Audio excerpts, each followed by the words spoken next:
kooxda kubadda cagta Juventus ee ka dhisan horyaalka dalka Talyaaniga ayaa muhiimad gaar u aragtay inay xoojiyaan dalabka ku aadan xidiga Manuel Locatelli. Ciyaaraankan ka dhisan kooxda kubadda cagta Sassuolo ayaa loo arkaa ninka ugu mudan waqtiga kan xaadirka ee ku soo biiri kara Stadio Torino ee kooxda Juve. Balse laacibkani ayaa markaa ka dhex muuqanaya xulka qaranka dalka Talyaaniga ciyaaraha Euro 2020 waxaana waqtiga kan xaadirka kooxda kubadda cagta Juventus ay u aragtaa inuu ka mid noqon doono qorshaha ugu horeeya markuu soo dhamaado ciyaaraha Euroga. kooxda kubadda cagta Juventus ayaa doonaysa hadii ay sheekadiisa ay ku soo guuleystaan xidiga Manuel Locatelli inay sidoo kale ay xoojin doonaan dalabka ay ku doonayaan xidiga Dusan Vlahovic. laacibkan ka tirsan kooxda kubadda cagta Fiorentina ayaa isna loo arkaa bartaameedka xiga ee kooxda kubadda cagta Juventus waqtiga kan xaadirka. Tobaraha kooxda kubadda cagta Manchester City macallin Pep Guardiola ayaa aad ula dhacsan qaab ciyaareedka difaaca kooxda Chelsea ee James. laacibkan ayaa lagu tirinayaa xidigaha waqtiga kan xaadirka sida weyn loogu hadalhaynta badan yahay suuqa kala iibsiga. waa laacib u dhashay wadankaasi England waxaana hadda la xusayaa in tobaraha kooxda kubadda cagta Manchester City macallin Pep Guardiola muhiimadiisu ay tahay inuu heli karo difaacaasi maadaama kooxda City u baahan tahay in aad isaga dhisto qaybta dambe ee difaaca. Guardiola wuxuu yiri xaqiiqdii aad ayaan loo dhacay qaab ciyaareedkiisa laacibkaasi. laacibkan ayaana sidoo kale hore u diiday dhowr dalab ee ka soo gaaray horyaalada Imaaraadka, China iyo sidoo kale Mareykanka. laacibkan James ayaana markaa loo arkayaa in waqtiga kan xaadirka kooxda kubadda cagta Chelsea guud ahaan bay iska fasaxi doonto laacibkaasi haddii ay ku helaan fursad lacageed oo ay markaa laacibkaasi uu kaga dhaqaaqi karo gigada Stamford Bridge. kooxda kubadda cagta Barcelona ee ka dhisan horyaalka liigaha wadankaasi Isbaanishka sheeko la yaab leh ayay mar kale soo rogaal celisay waxaana ay doonayaanba guud ahaanba inay gacanta ku soo dhigi doonaan xidiga kooxda kubadda cagta Chelsea ee Marcos Alonso. jirada Monte Deportivo ayaana markaa shaacinaysa waqtiga kan xaadirka inay kooxda kubadda cagta Barcelona muhiimadeedu ay tahay inay xoojiyaan dalabkaasi Alonso si ay markaa u fasaxaan xidiga Junior Firpo. waxaana ay doonayaan in laacibkaasi uu buuxiyo booska Junior Firpo waana qorshaha ugu dambeeya ee agaasimaha guud ee kooxda kubadda cagta Barcelona. waxaana warbixinada intaasi ay ku daraysaa in waqtiga kan xaadirka kooxda kubadda cagta Barcelona mudnaanta kuwaad ay siinayso bal in ciyaaraankaasi ay dib ugu soo celiyaan horyaalka liigaha wadankaasi Isbaanishka.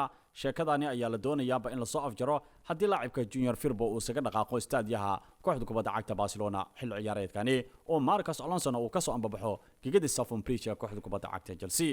Liverpoolna wali waxa ay aad u baadi goobaysaa saxiixa ku aadan wiilka reer France ee Kylian Mbappe. sida ay daawacday jirada Mark waxa ay kooxda kubadda cagta Liverpool doonaysaa inay dalabka ku xoojiso ciyaaraankaasi waqtiga kan xaadirka toddobaadkan gudihiisa ayay doonaysaa kooxda kubadda cagta Liverpool inay dalab ka gudbiyaan si ay kaga dhaadhiciyaan maamulka kooxda kubadda cagta Paris Saint-Germain ee ka dhisan horyaalka liigaanka wadankaasi Faransiiska.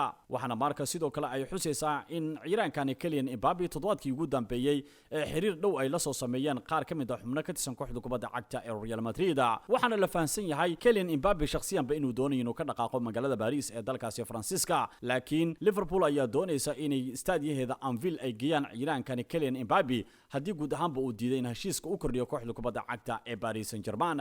xifaaltanka ama saxiixa ku aadan xidigaasi Kylian Mbappe kaliya waxaa isugu soo haray Liverpool iyo Real Madrid xil ciyaareedkani. waryaanka kooxda kubadda cagta RB Salzburg ee Baston Daka ayaa gabi ahaanba sheegay inuu aad u doonayo ku biirista kooxda kubadda cagta Leicester City. laacibkan u dhashay dalkaasi Zambia ayaa toddobaadkii ugu dambeeyay xusay inuu aad ugu faraxsan yahay dalabkii dhawaan ka soo gaaray kooxda kubadda cagta Leicester City ee horyaalka wadankaasi Ingiriiska. 22 jirkani ee Baston Daka ayaana markaa xusaya in fursad xoogan bay u tahay dalabkani maadaama uu aad u qiimeeyo xiriirka ay la soo sameynayaan maamulka kooxda kubadda cagta Leicester City.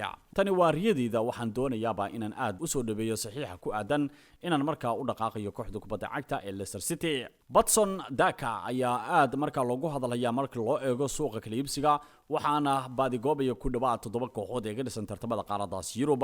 wiilka kan u dhashay dalkaasi Zambia ee Baston Daka ayaana markaa xusaya inuu ka dooranayo kaliya kooxda kubadda cagta ee Leicester City asagoo ku wargeliyay agaasimaha sportiga kooxda kubadda cagta RB Salzburg in uu diyaar u yahay ka dhaqaaqista xil ciyaareedkani kooxdaasi.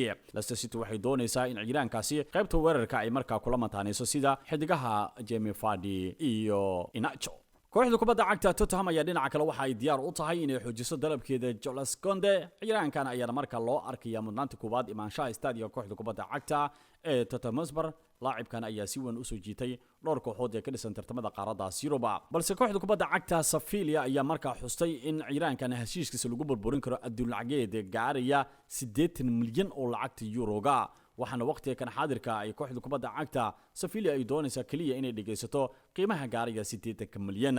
dhowr kooxood ee ka dhisan horyaalada Spain iyo Ingiriiska ayaa aad markaa u xiiseynaya sida Real Madrid, Arsenal iyo Manchester United, ayadoo laacibkan Jules Kounde uu hadda uu xusayo in muhiimadiisu kaliya ay tahay inuu ku sii sugnaan karo kooxdiisa Sevilla, laakiin maamulka kooxda kubadda cagta Sevilla ayaa waxa ay xusayaan in muhiimadoodu ay tahay in dhaqaalaha ay ka doonayaan ciyaaraankaasi ay tahay mid wax weyn kaga tari karto xil ciyaareedkan inay kooxda Sevilla ay bandhig wacan ka sameeyso suuqa kala iibsiga.